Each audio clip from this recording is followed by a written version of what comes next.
ఓం శ్రీ విఘ్నేశ్వరాయ నమః. అందరికీ నమస్కారం. జామీ ప్రేమ్స్ యూట్యూబ్ ఛానల్కి స్వాగతం. అలనాటి ఆణిముత్యాల కార్యక్రమంలో ఈరోజు మెలమెల మెరిసే ఆణిముత్యం గురించి మనం తెలుసుకుందాం. ఆ ఆణిముత్యం పేరు 1955 సంవత్సరంలో చారిత్రక శృంగారభరిత చిత్రం అనార్కలి. అందులో మోస్ట్ పాపులర్ సాంగ్ జీవితమే సఫలము, రాగసుధాభరితము, ప్రేమ కథ మధురము. జీవితమే సఫలము, రాగసుధాభరితము,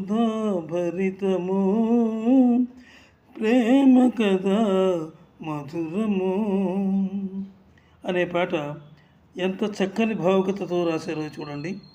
ఈ పసిడి మూట లాంటి పాట సముద్రాల సీనియర్ రాశారు. ఈ వీడియో పూర్తిగా చూడండి. అలనాటి చిత్రాల గురించి, ఆర్టిస్టుల గురించి, వారు పడే ఏదైనా ఒక పని చేయాలంటే వారు పడే తపన గురించి, ఇంకా ఎన్నో ఆసక్తికరమైన అంశాలు చివరిలోనే ఉన్నాయి. ఎక్కడా స్కిప్ చేయకండి.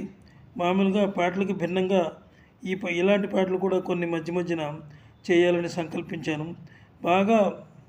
బాగా ఎప్పుడో ఉన్నటువంటి పాటలు అయితే కొంతమంది ఆదరిస్తారని నేను అనుకుంటున్నాను.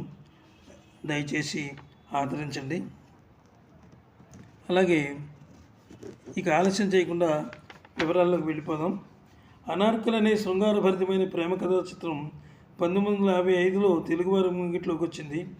ప్రతిష్టాత్మకమైన నిర్మాణ సంస్థ అంజలి పిక్చర్స్ పేరిట ఆమె భర్త ఆదినారాయణరావు గారు ఈ చిత్రాన్ని సమర్పించారు. ఆయన గొప్ప సంగీత దర్శకుడు కావడం వల్ల సంగీతం కూడా ఆయనే నిర్వహించారు. ఈ పాట మే జిందగీ ఉసీ కీ హై అనే హిందీ సాంగ్ నుంచి స్వీకరించబడింది. 60 ఏళ్ళు పైబడిన ఈ పాట సంగీత ప్రియులను, ప్రేక్షకులను మలయ సమీరల్లా వెంటాడుతూనే ఉంటుంది. ప్రేమికుల హృదయాల్లో చిరస్థాయిగా నిలిచి ఏలుతూనే ఉంటుంది. ఇలాంటి పాటలెన్నో 4 దక్షిణ భాషల్లో అజరామరమైన పాటల్ని మనకు అందించారు ఆదినారాయణరావు గారు. ఈ పాటను రాసిన వారు సముద్రాల సీనియర్ అంటే ఆ రోజుల్లో సముద్రాల సీనియర్ వారు రాయని పాటలు లేదు. ఏ సినిమాకైనా సముద్రాల వారి పాట ఉండవలసిందే. అదేవిధంగా సముద్రాల జూనియర్ అని కూడా వారి కుమారుడు ఉండేవారు. వారు ఆయనకి హెల్ప్ చేసేవారు అనమాట సముద్రాలకు. అలాగే సముద్రాల రాసిన పాటలు చారిత్రాత్మక కాలానికి సాక్షిగా ఉన్నట్టు కనిపిస్తాయి. ఆయన పాటలకు రాసే పదాలు ప్రేక్షకుల గుండెల్లోకి దూసుకుపోయే వరాలన్నమాట. అవి అంటే సముద్రాల వారు పదాలతో ఎప్పుడూ ప్రయోగాలు చేయరు, యథాతథంగా పేపర్ మీద పెడతారు. అవే ఆయనకు అఖండ విజయాన్ని సాధించి పెడతాయన్నమాట. అయితే సముద్రాల వారు ఎన్నో సినిమాలకు ఎన్నో పాటలు రాశారు. సముద్రాల సీనియర్ అంటారు ఆయన్ని. ఎన్నో పాటలు రాశారు, కానీ ఏ పాట చూసినా దేనికైతే ఒక ప్రత్యేకత అనమాట. సముద్రాల వారిలో చాలా అద్భుతమైనటువంటి ఆయన కలం నుంచి మంచి పాటలు వెలువడ్డాయి. అవి పేపర్ మీద యథాతథంగా పేపర్ మీద ఉన్న విషయం పెట్టడం వల్ల అవే ఆయనకు అఖండ విజయాన్ని అందించాయి. సంఘటనను 10 సార్లు రీసెర్చ్ చేసిన తర్వాత కానీ రచనకు ఉపక్రమించారు సముద్రాల వారు. ఆయన పాటల్లో మకుటాయమైన పాట ఒకటి, రాజశేఖర నీపై మోజు తీరలేదురా అనే పాట అనే ఆయన సాహిత్య ప్రతిభకు అద్దం పడుతుంది. అదేవిధంగా పాటకు స్క్రీన్ మీద అభినయించిన వారు అంటే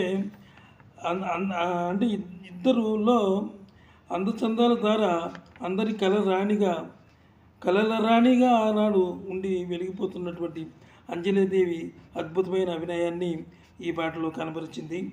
నటసామ్రాట్ అక్కినేని పాట మధ్యలో వచ్చి ఆమె వంపు సొంపుల్ని చూసి అందచందాలకు మెమేరిచిపోతూ పాటను ఆశాంతం ఆస్వాదిస్తాడు. ఇద్దరు అంటే వారి యొక్క ఆ పాట చూస్తేనే కానీ వారు ఎంత అద్భుతంగా ఎంత అంటే ఒకరికొకరు తన్మయత్వంగా ఎలా నటించారు, ఎలాగా ఆ పాటకు పెర్ఫార్మెన్స్ చేశారు అనేది తెలుస్తుంది. అయితే ఇక పాటను పాడిన వారు అలనాటి గాన మాధురి జిక్కి. జిక్కి కంఠం దైవదత్వం. ఆ రోజుల్లో జిక్కి పాట లేని సినిమా లేదు. చిత్ర పరిశ్రమను ఏకఛత్రాధిపత్యంగా చాలా ఏళ్లుగా ఏలింది జిక్కి.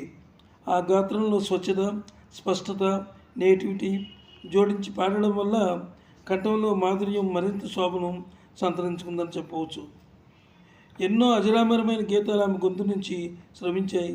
జిక్కి పాటలంటే ప్రేక్షకులు ఆనాడు పరవశించిపోయేవారు. ఇక సంగీతం విషయానికి వస్తే ఆదినారాయణరావు గారు అద్భుతమైన మెలోడీకి ఈ పాటకు అంతకంటే అద్భుతమైన బాణీలు సమకూర్చారు. ఆయన ఆ రోజుల్లో తన సంగీతంలో ఎన్నో కొత్త రాగాలు, కొత్త పోకడలు పరిచయం చేశారు. ఆదినారాయణరావు గారు కంపోజ్ చేసిన ప్రతి పాటకు ప్రేక్షకులు ఆనాడు బాగా కనెక్ట్ అయ్యేవారు. ఒక పాట రూపకల్పన చేయాలంటే ఎలాంటి రాగ విశేషాలను అందులో పొందుపరచాలి, ఆ పాటకు అంటే ఆ పాట సాహిత్య గమనం ఎలా ఉంది, పదాల పొందిక ఎలా ఉంది అనే విషయం సంగీత దర్శకుడికి పూర్తిగా అవగాహన ఉండాలి. అప్పుడే ఆ పాట జనరంజకంగాను జనామోదంగాను ఉంటుంది. అది ఆదినారాయణరావు గారిలో ఆ రకమైనటువంటి ప్రతిభ ఉంది. ఆ రోజుల్లో సంగీతం మీద ఎన్నో ప్రయోగాలు చేశారు ఆయన. వేళ్ల మీద లెక్క పెట్టబడే సంగీత దర్శకుల్లో ఆదినారాయణరావు గారు ఒకరు. ఈ వీడియో మీకు నచ్చినట్లయితే సబ్స్క్రైబ్ చేసి ఒక లైక్ ఇచ్చి మాకు సపోర్ట్ ఇవ్వండి. అలాగే కొన్ని మధ్యస్థం పాటలు, కొన్ని బాగా 1955 ఆనాటి పాటలు, మంచి మంచి పాటలు ఉన్నాయి. అవన్నీ కూడా నేను చేసి ఇవ్వగలను. సెలవు. నమస్తే.